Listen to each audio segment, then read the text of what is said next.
It was the end of World War II. While the world counted its dead, something ancient was waking beneath the sands of Egypt.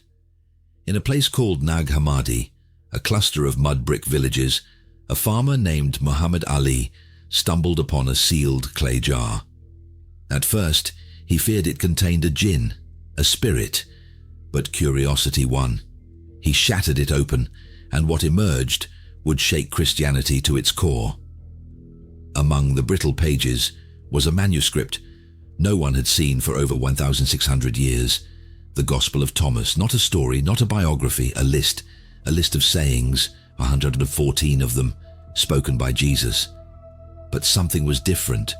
No miracles, no virgin birth, no crucifixion, no resurrection. And most shocking of all, and this Jesus doesn't command worship, he invites awakening, saying, 1.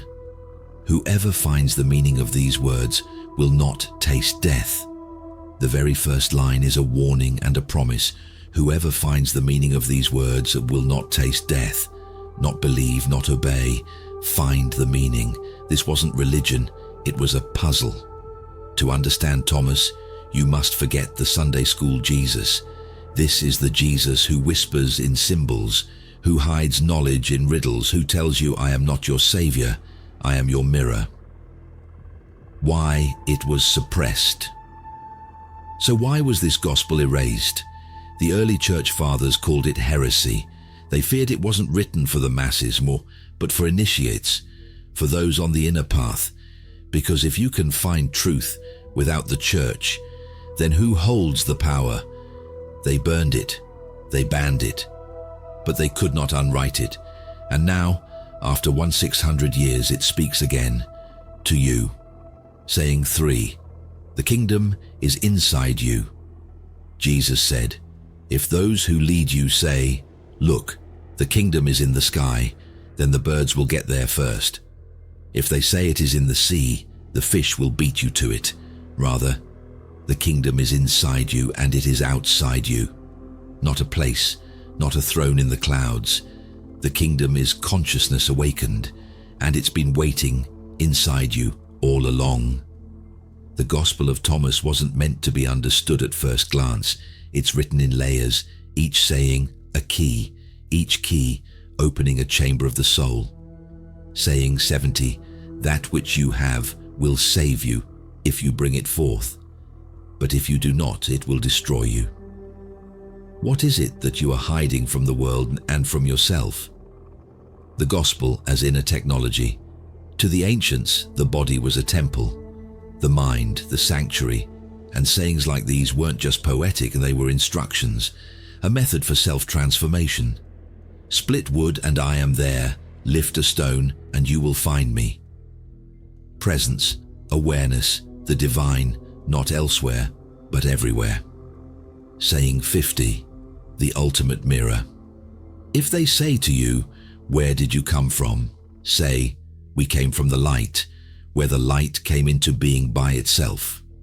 In other words, you are not merely flesh, you are descended from light, and one day you must remember the way home. This gospel does not ask for belief, it demands gnosis, not faith in someone else's truth, but direct knowledge, like fire in the bones. Why they silenced this Jesus? This Jesus didn't die to save you, he came to awaken you, and that was too dangerous for an empire built on obedience. The church needed sheep, but Thomas offered lions. Return to the living light. The Gospel of Thomas is not a book about death. It's a book about remembering the light we were made from, and how to return to it while still alive. It doesn't say, worship me, it says, be passers-by. This world is not the end. It's a veil. Saying 22, the fusion of the self. When you make the two one, and the inner as the outer, and the outer as the inner, then shall you enter the kingdom. It's not about literal union, it's about integration. Masculine and feminine, body and spirit, thought and feeling. When opposites unite, the divided self heals, and the door opens. The Gospel of Thomas turns the world inside out. What if heaven isn't a reward? What if it's a frequency, unlocked by purity of perception? That's why it had to be buried, because this gospel makes you the temple, the priest, the altar, and the path.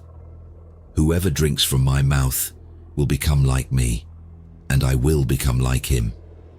The gospel ends with a whisper, not a miracle, not a resurrection, but a mirror.